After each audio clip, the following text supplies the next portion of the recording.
Құрметті тыңдармандар, мынау техникалық ақауға байланысты жаңа үзіліп кетті прямой эфир. Ары қарай жалғастырамыз.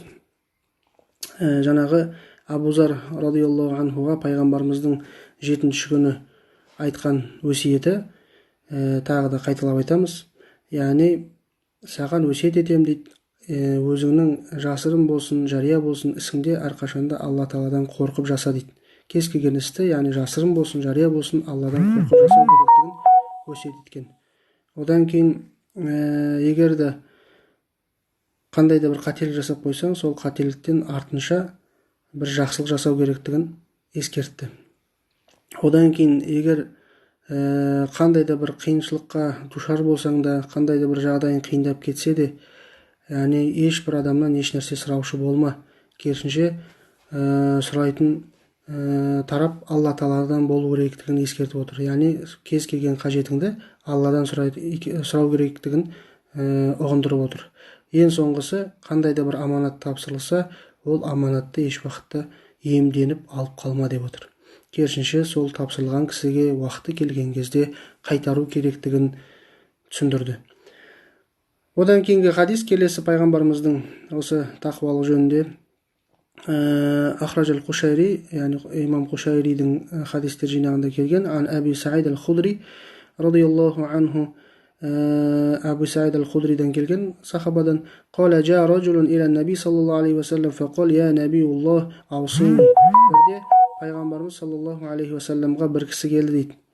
Сол кісі келіп, ей Алланың елшісі, маған бір өсиет айтшы деп айтты дейді. Фақала алейка би тақваллах фа иннаху жимау кулли хайр дейді. Саған мен тақуалықты, Алладан қорқуды өсиет етем деген сол кезде пайғамбарымыз. Яғни саған Алладан қорқуды өсиет етемін. Фа иннаху жимау кулли хайр. Себебі жаңағы тақуалық қасиеті, сол сипат, бұл сол мінез, тақуалық мінезі барлық жақсылықтың, бүкіл хайр жақсылықтың жиынтығы деп айтқан. Яғни бір тақуалықтың ішінде қарап отырсақ, яғни бүкіл жақсылықтың қайнар көзі десе де болады. Тақуалық. Яғни бүкіл жақсылық осы тақуалықтан келіп шығады. Яғни мені Алла Тағала көріп тұр, Алла Тағала бәрін біледі. Маған қосымша ешқандай жаңағы адамдардың көріп тұрғандығы керек емес, жаңағы видео камераны жазып тұрғандығы керек емес. Мені Алла Тағала 24 сағат ұйықтасам да, тұрсам да, жатсам да, жалғыз қалсам да барлық ісімді көріп тұр деген сондай бір ойменен кез келген нәрсені жасау. Соны айтып отыр. Яғни ал енді бұндай ой адам баласына кез келген жақсылықты істейді, одан сайын жақсартады. Яғни жақсылық жасаудың барлығын сіз осындай оймен жасайтын болсаңыз, онда өзінің жаңағындай тиісті орны менен тиісті хаққысын бере отырып жасайтындығыңыз ол түсінікті нәрсе. Одан кейінгі пайғамбарымыздың хадисі имам Ибн Маджада келеді. Ан Аби Умамата, Аби Умама радиаллаху анху сахабадан жеткен. Ан Наби саллаллаху алейхи ва саллам аннаху кана яқул. Пайғамбарымыз саллаллаху алейхи ва саллам былай деп айтқан: Мастафадал мар'у бa'да тақваллах хайран лаху мин заужатин салихати. Пайғамбарымыз саллаллаху алейхи ва саллам айтады, адам баласының жаңағы тақуалықтан кейінгі қол жеткізген, иемденген жақсы нәрсесі ол салихалы әйел дейді. Қарап отырсақ, пайғамбарымыздың айтып отқан нәрсесі, адам баласы ең әуелі тақуалыққа ие болса, сол тақуалықты, сондай бір сипатты Алла Тағала бір құлына берсе, соны жаңағындай жүрегіне ұялатса, одан кейінгі жақсылық салихалы әйел дейді. Неге? Ин амраха атаатху дейді. Неге? Себебі салихалы әйелге, жақсы әйелге жаңағы бір нәрсе бұйырсаң дейді, ол сол күйеуінің бұйырған нәрсесін бұлжытпай орындайды дейді. Вайын надара илайха сарратху дейді. Егер күйеуі сол жақсы әйеліне, салихалы әйеліне қарайтын болса, ол не істейді? Оған қарап көңілі көншиді, былайша айтқан кезде көңілі көтеріледі. Яғни әйелдің соған жақсы әйелге қарау арқылы күйеуі жақсы жаңағындай бір көңілі жай табады. Керісінше жаңағындай кейбір әйелдерге мысалы күйеуі қараған кезде не істеу? Керісінше ашуланып кетуі мүмкін. Жаңа ісіне, қылығына, тағы басқа. Бірақ жақсы әйелге қарасаң не істейді? көңілің көтеріледі дейді күйеуінің. Вайн ақсам алейха абарратху дейді. Егер дейді күйеуі сол жақсы әйеліне қатысты белгілі бір нәрсені істейсің деп ант ішетін болса, сен былайша айтқан кезде уаллахи сен қазір менің жаңағы айтқанымды жасайсың, анда барасың, мында барасың деп сондай бір ант ішетін болса, абарратху дейді. Сол әйел сол күйеуінің антын не істейді, жаңағындай орындайды дейді. Қарап отырсаңыз, енді ондай әйелдерде не кейде өте бір сирек кездесетін бір сипат. Керісінше бір нәрсені істейсің деп жатса, әйелі қарсы шығып не істейді, өзің істе, мен істемеймін, жаңағындай істейтін әйел тауып ал деген сияқты бір сондай сөздерді айтып не істейді, адамның ерінің одан сайын ашуын келтіреді. Ал бірақ бұл жерде не дейді, жаңағы жақсы әйелдің, салихалы әйелдің сипаттарының бірі, күйеуі бір нәрсені ант ішіп, сен мына нәрсені істейсің десең, ол әйел сол нәрсені орындайды дейді. Уайын ғаба анха насахатху фи нафсиха ва малихи дейді. Егер де үйінде жаңағы ері болмай қалатын болса, кетіп қалатын болса, бір шаруасымен, жұмысымен, сапарға шығып деген сияқты, сол ері жоқ кезінде әйелі дейді өзінің арын да сақтайды, сол ерінің, күйеуінің қалдырып кеткен мал, мүлкін, дүниесін де не істейді, талан-таражға жаңағындай жұмсап жібермей, керісінше сақтайды дейді. Қарап отырсақ, мінекей пайғамбарымыз саллаллаху алейхи ва саллям осындай әйелдің, жаңағы салихалы әйелдің 4 сипатын біздерге көрсетіп отыр. Ең маңызды сипаттар. Біріншісін тағы айтылып айтамыз, қандай екен? Егер бұйырса орындайды бұйрығын күйеуінің, егер жаңағындай күйеуі оған қараса не істейді, көңілі көншиді, көңілі көтеріледі. Егер күйеуі еріне қатысты қандайды бір істі істейсің деп ант ішетін болса, әйел соны жасайды. Сол сияқты ері жоқ кезінде өзінің ар намысын да сақтайды. Сол сияқты күйеуінің аманат ретінде тастап кеткен мал мүлкін де сақтайды. Былайша айтқан кезде ері сыртқа шығып сапарға кетіп қалған кезде уайымдамайды. Яғни жаңағы әйелінің ойнас қылып қояды-ау, жаңағындай көзіне шөп салады-ау, тағы басқа нәрселерден уайымдамайды. Қарап отырсақ, тақуалықтан кейінгі ең адам баласына берілген жақсылық ол осы салихалы әйел екендігін айтып отыр. Бірақ дегенмен ол жақсылықтың өзі не деп тұр? Жаңағы тақуалықтан кейін келіп тұр. Яғни тақуалық кез келген істің басы екендігін, кез келген жақсы амалдың алдыңғы шебінде, алдыңғы қатарында тұратын сипат екендігін осы хадистен білуге болады. Одан кейін уахраж Табарани келесі хадисте пайғамбарымыз саллаллаху алейхи ва саллям айтады. Имам Табарани риуаят еткен ан Ибн Аббас, яғни Ибн Аббас радиаллаху анхудан. Қал, ақбала наби Аллах саллаллаху алейхи ва саллям мин ғаззатин ау сариятин дейді. Бірде пайғамбарымыз саллаллаху алейхи ва саллям жаңағы ғазауаттан қайтып келгенде, немесе жауынгерлердің қосынан, шебінен жаңағы қайтып келген кезде, фадаға Фатиматы фақола, Фатима анамызды шақырып алып былай деп айтты дейді. Я Фатима, иштари нафсака мин Аллах дейді. Ей Фатима, өзіңнің жаныңды Аллах Тағаладан саудалап ал дейді. Былайша айтқан кезде өзіңнің жаныңды Алла Тағаладан сатып ал деген сөз, яғни Алла Тағалаға толығымен бойсын деген мағынада ғой. Соны айтып отыр, ей Фатима, Алла Тағалаға толық бойсын деп жатыр. Фаинни ла агни анка мин Аллахи шай'a. Егер сен Алла Тағалаға бойсынбайтын болсаң, онда ертең мен саған ешқандай да пайда келтіре алмаймын дейді Алланың алдында. Уақала мислу залика линисватихи дейді. Осы сөзді пайғамбарымыз саллаллаху алейхи ва саллям өзінің қызына айтқан секілді басқа әйелдеріне де осы сөзді айтқан. Яғни Алладан қорқу керектігін, Аллаға толық бойсыну керектігін, егер Аллаға бойсынсаң, Алла толық берілсең, тақуалық қылған болсаң, онда ертең мен сендерге жәрдем бере алам. Егер өздерің жаңағындай Алла Тағаланың бойсынған нәрсесіне керағар амал жасап, құр маған сеніп жүрген болсаңдар, яғни мен пайғамбардың қызымын, мен пайғамбардың әйелімін, мен пайғамбардың туысқанымын, сол пайғамбардың туысқаны болғандығы үшін ғана, қызы болғандығы үшін ғана, әйелі болғандығы үшін ғана маған Алла Тағала ертең мархаматпен, кешіріммен қарайды, яғни жәрдемдеседі, көмектеседі деген ойда болған болсаңдар, бұның бәрі бекер екендігін пайғамбарымыз саллаллаху алейхи ва саллям әу бастан ескертіп қойған. Уақала мислу залика ли айтратихи дейді. Сол сияқты пайғамбарымыз саллаллаху алейхи дәл осы сөзді өзінің отбасына, туған туысқандарына, жақындарына да осы сөзді қайталап айтқан. Яғни егер ертең қияметте менімен бірге болғыларың келсе, бақытты болғыларың келсе, жеңіске жеткілерің келсе, онда Алладан қорқып, Алла Тағалаға толық бойсұныңдар. Сол жағдайда ғана мен сендерге көмектесе алам. Олай болмайтын болса, істерің керісінше болатын болса, онда мен сендерге ертең Алланың алдында ешқандай да пайда бере алмаймын деп ескерткен. Одан кейін пайғамбарымыз саллаллаху алейхи сөзін жалғастырып былай деп айтқан: "Ма бану Хашимин би аулан наси би уммати" дейді.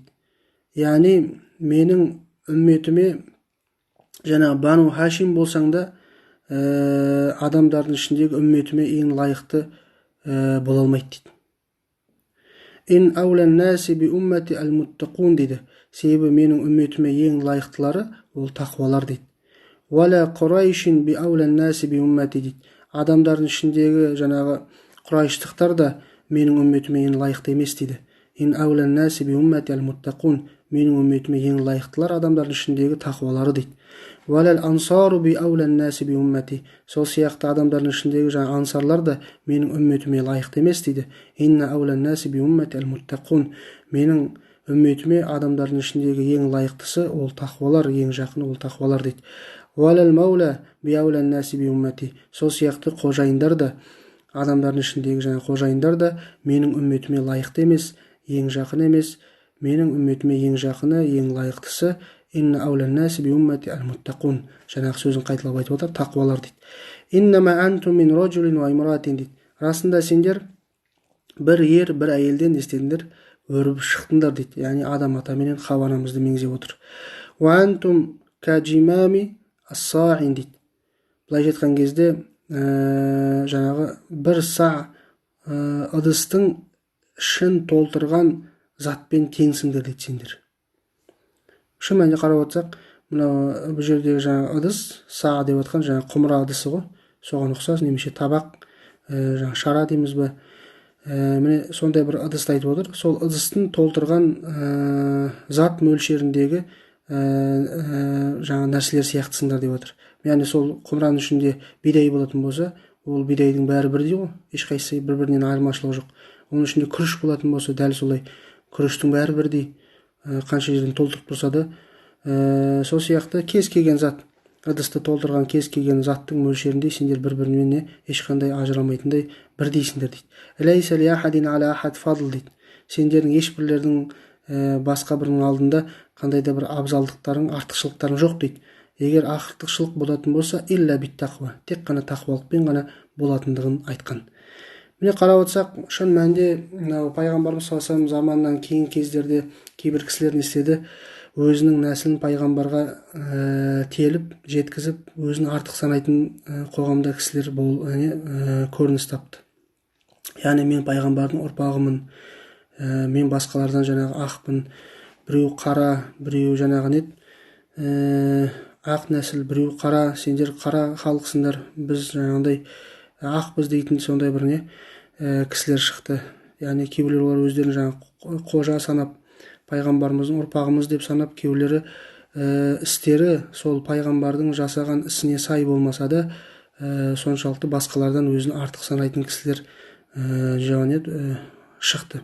Сол себепті осы жерде пайғамбарымыз саллаллаху алейхи өзінің қызына, өзінің бала шағасына, әйелдеріне, туған туысқандарына айтқан сөзі Аллаға бойсыну, Алладан қорқыңдар деді. Егер Алладан қорқып, Алла Тағалаға толық бойсұнған болсаңдар ғана, ертең мен сендерге жәрдем бере алам деді. Яғни бойларында тақуалық болса ғана. Ал егер құр сенің жаңағы Бану Хашим әулетінен шыққандығың, сол сияқты сенің құрайштықтардан келіп шыққандығың, сол сияқты сенің құр ансарлардан болғандығың, жаңағы Медина халқынан болғандарың, сол сияқты басшы болғаның сенің не істемейді? Адамды басқа адамнан артық екендігіңді көрсетпейді. Керісінше бұның барлығы жаңағы адамдардың надандығынан екендігін пайғамбарымыз саллаллаху алейхи вассалам ескертіп отыр. Артық болатын болса, тек қана жаңағы тақуалықпен дейді. Сол сияқты біздің шыққан жеріміздің де бір екендігін айтып отыр. Яғни бір әйелден, бір ерден өрбіп шықтыңдар деп отыр. сол сияқты жаңағы құмырадағы ыдыстағы затқа салыстырып отыр бізді. Жаңа құмараның ішін толтырып тұрған зат бір-бірінен ажырамайтындай қандай бірдей болатын болса, барлықтарың сондай бірдейсіңдер деп отыр. Бірақ артықшылық бар, жаңағындай бір ерекше бір байланыс бар адамды артық қылатын. Ол біз жаңа айтқан хадисте айтылған нәрсе, ол тек тақуалық сипаты ғана. Міне осымен ғана не адам артық бола алатындығын көрсетіп отыр. Міне осымен бұл пайғамбарымыздың бүгінгі сабағымыздағы ең соңғы хадисі. Вала хадису фи хазал баби касиратун жиддан. Яғни имам Беркауи айтады, жалпы тақуалық бабында осы тақырыпта, яғни тақуалықтың артықшылығына қатысты сөйлеген хадистер өте көп. Бірақ дегенмен оның барлығын не келтіруге жаңағындай кітаптың көлемдігі, ауқымдығы үлкейіп кететіндіктен оның бәрін келтіре бермеген. Сол себепті имам Беркауи сөзін жалғастырып айтады, афдалити тақуа мин вақыл дейді. Яғни тақуалықтың абзалдығы, абзал екендігін ақылдың өзі мойындайтындығын айтып отыр. Яғни адамның сау ақылы болатын болса, сау парасаты, ойлау қабілеті дұрыс болатын болса, еш нәрсемен уланбаған, басқа бір көзқарастармен, басқа бір ұстанымдарменен уланбаған болса, неге себебі қазір уақытта небір қоғамда жаңа ұстанымдар бар ғой, қазір әсіресе белең алып отқан өздерін тәңіршіміз деп есептеп жүрген кісілер. Яғни біз тәңіршіміз, біздің ата-бабаларымыз тәңірге сыйынған, бірақ енді солардан сол тәңіршілік деген не, ол қандай дін, ол дінде қандай құлшылықтар бар, қандай міндеттер бар, қандай нәрселерден тыйымдар бар деп сұрайтын болсаң, анық-қанық өздері де айтып бере алмайды. Әйтеуір ана жерден жалғап, мына жерден жалғап, әйтеуір бірдемелерді айтады. Бірақ ондай кісілер негізі ескеру керек бір нәрсені. Яғни солардың ішінде өзіміздің қандас бауырларымыз да бар, қазақ халқы. Сол себепті кейде жаңағындай қайтыс болып жатқан жағдайда, мәселен олар шын мәнінде сол тәңіршілдікке сенген болса, мұсылманшылықтан, ислам дінінен бас тартқан болса, онда ондай адамды ертең жерлеу мәселесі өте қиын. Сол себепті сол тәңіршілдікте бір жерлеу рәсімі бар шығар.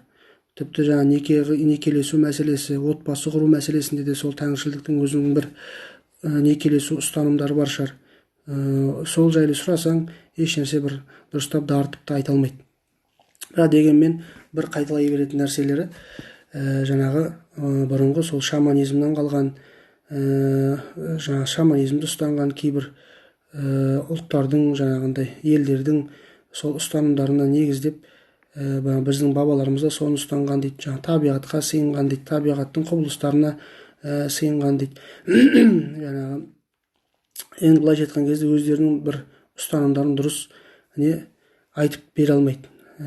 Тек жаңағы айтатындары ислам дінін жаңағындай қаралап, жамандап, ислам дініндегі кейбір тұстарды өздері дұрыс түсінбей, тар түсініктерінің аясында жаңағыдай дұрыс емес көзқарастарын айтып, халықты улап, жаңағыдай әсіресе бұл санасын, ойын улайтын нәрсе. Себебі бұл өте қауіпті нәрсе.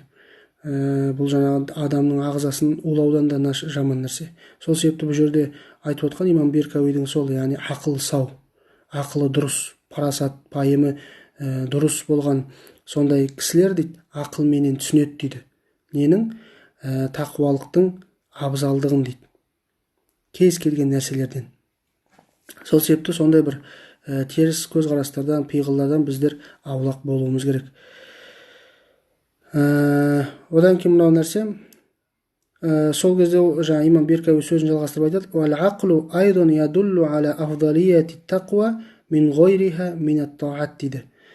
Ақылдың өзі дейді, жаңағы тақуалықтың абзалдығын басқа құлшылықтардан қарағанда абзалдығын көрсетеді дейді. Яғни қарап отырсақ, ақылмен ойлап қарайтын болсаңыз, кез келген неше түрлі құлшылықтар бар. Намаз болсын, ораза болсын, кез келген қандай да бір амалдар бар. Сол құлшылықтардан қарағанда, мынау тақуалық не? Артық тұрады, абзал тұрады. Соны ақыл не істейді? Көрсетеді дейді, растайды дейді. Қалай? Лианна тахлияти бада тахлия дейді. Себебі былай мысал ретінде келтіріп отыр. Адам дейді, мынау мысалы әшекейлену үшін, яғни өзінің бойына қандай да бір әшекей заттарды киініп, өзін әдемілеп, жасау үшін дейді ең алдымен не істеу керек? Ескі құсқы нәрселерін тастау керек бойындағы. Ескіріп кеткен киім болсын, жаңа тозып кеткен киім болсын, тозып кеткен әшекей болсын, басқа болсын, соның бәрін бірінші тастау керек, бойынан алыстату керек. Одан кейін барып не істейді? Жаңа әшекейменен, жаңа киіммен өзін не істейді? Әшекейлейді дейді. Уаттазину бa'да татхир дейді. Сол сияқты адамның әдемілігі де жаңа тазалықтан кейін келетін нәрсе дейді. Яғни адам өзінің бойындағы ластықты тазартпайынша ол ешқашан әдемі болмайды. Қанша жерде мысалы сіз үстіңізге әдемі киімді киіп алып, бірақ бетіңіз алпақ-салпақ болып тұрған болса, бетіңізде қандай да бір дақтар, қолыңыз кір, лас болып тұрған болса, ол киімнің әдемілігіне не пайда? Міне сол себепті имам Беркауидің келтіріп отқан мысалы сол. Яғни адам ең әуелі әшекейлену үшін жаңа ескі құсқы нәрселерін тастау керек, дұрыс емес нәрселерін. Сол сияқты жаңа құлшылық ибадатты жасау үшін ең алдымен адам өзінің бойын тазартып алу керек. Оның ең бірінші жаңағы ішкі жан дүниесін, соның ішіндегі ең бірінші жүрегі, яғни жүрегін тазартып алу керек. Неден? Басқа сенімдерден. Аллаға деген сенімге байлау керек тек қана. Содан кейін жаңағы бойы тазалығы бар, дәреті бар, ғұсылы бар, басқасы бар. Солай тазаланып барып не істейді? Сол сияқты жаңа тақуалық мәселесінде құлшылық қылған кезде Алланың разылығы үшін жасау, біреу үшін емес, біреу көрсін, біреу айтсын, біреу байқасын деген сондай бір сезіммен емес, керісінше Алланың разылығы үшін, Алла Тағаланың жаңағындай разылығын мақсат етіп солай құлшылық қылу. Бұл бәріне тақуалыққа қатысты нәрсе. Сол себепті құлшылық пайда береді қашан? Егер сол жүрегі тазарып, тақуалық сол жүрекке енген болса, бойында сол тақуалық білінген болса, сол кезде оған басқа қосымша нәпіл құлшылықтардың барлығы пайда беретін болады дейді. Сол себепті жаңағы әшекейлену, ескі құсқыны тастағаннан кейін, сол сияқты әдемілену, тазаланғаннан кейін ғана жүзеге асатындығын ескертіп отыр. Себебі біріншісі нәрсе екіншісіз пайда бермейді. Яғни сіз жаңағы әдеміленіп, бірақ ескі құсқыны тастамасаңыз, одан пайда жоқ. Сол сияқты әдеміленіп, бірақ тазаланбасаңыз, одан да пайда жоқ.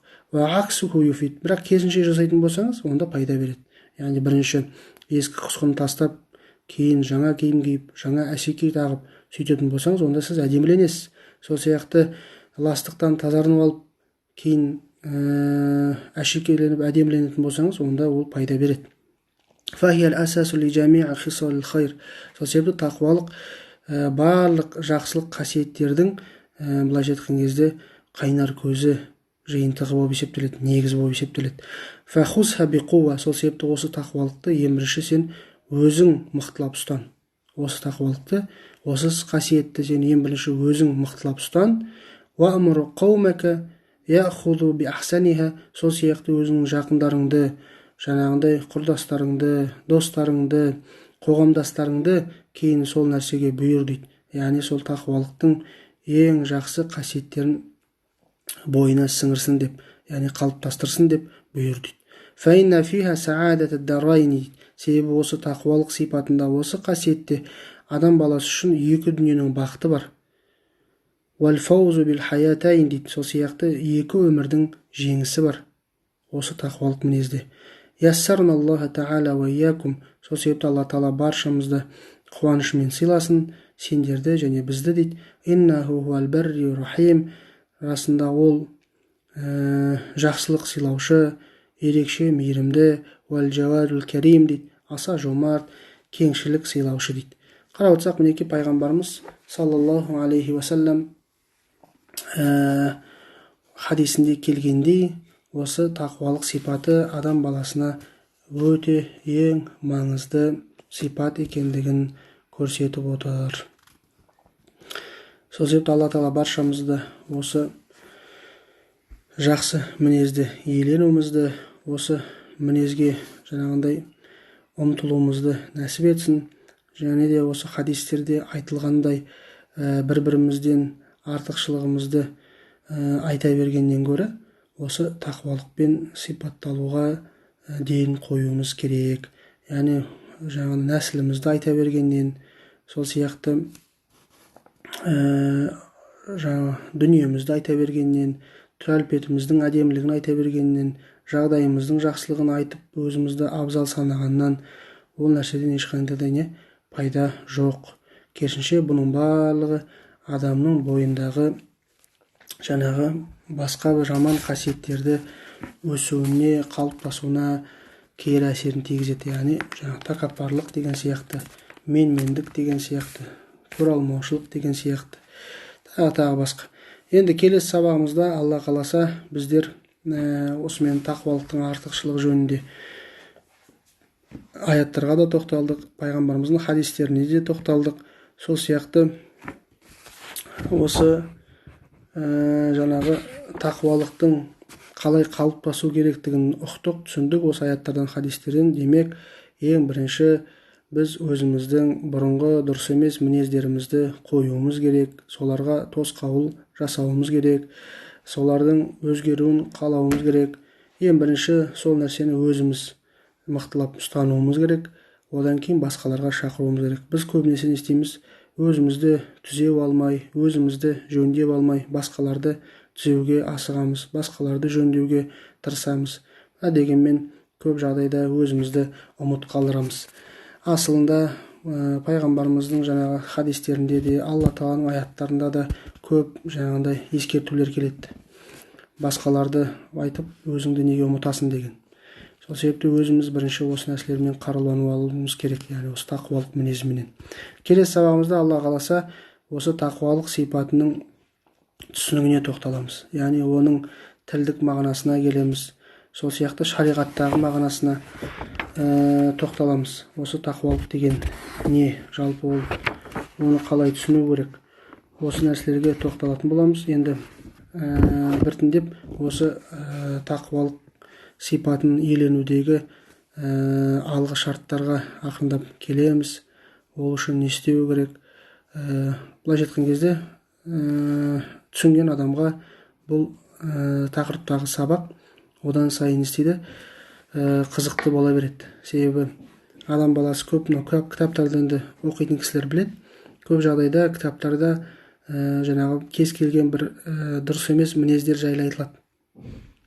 Мынау мінез дұрыс емес, мынау қасиет дұрыс емес деп. Бірақ сол сияқты мынау бір қасиет жақсы деп айтылады, жазылады. Мынау бір қасиеттер әдемі, жақсы, керек деп айтылады. Бірақ дегенмен сол қасиетке қалай қол жеткізуге болады? Немесе жаңағы жаман мінездерден қалай арылуға болады? Соның жаңағындай емдік жолдары, солардан жаңағындай емделу тәсілдері көп кітаптарда келмейді, айтылмайды.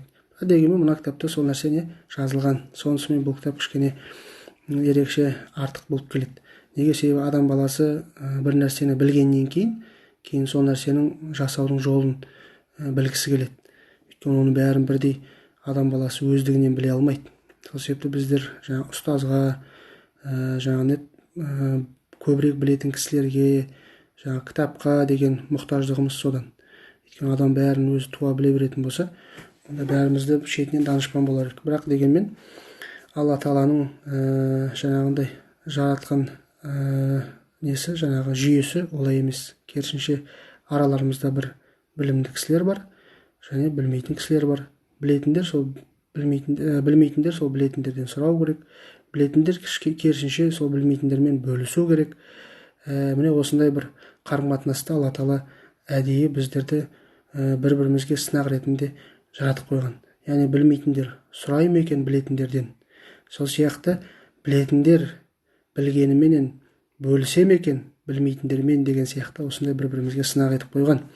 Сол себепті бұл жерде екеумізде не істейміз? Екі тарапта сыналады. Яғни білетіндер мен білмейтіндер де сынақтың астында негізі. Сол себепті осы сынақты Алла тағала баршамызды жақсылап өтуді нәсіп етсін. Уахиру дауана анилхамдулиллахи роббил аламин. Алла разы болсын қатысқандарыңызға. Келесі сабақ иншалла бейсенбі күні осы 6 мен 7 аралығында болатын болады. Барлықтарыңызды соған қатысуға шақырамын. Алла разы болсын. Уахиру дауана анилхамдулиллахи роббил аламин. Ассаламу алейкум рахматуллахи ва баракатух.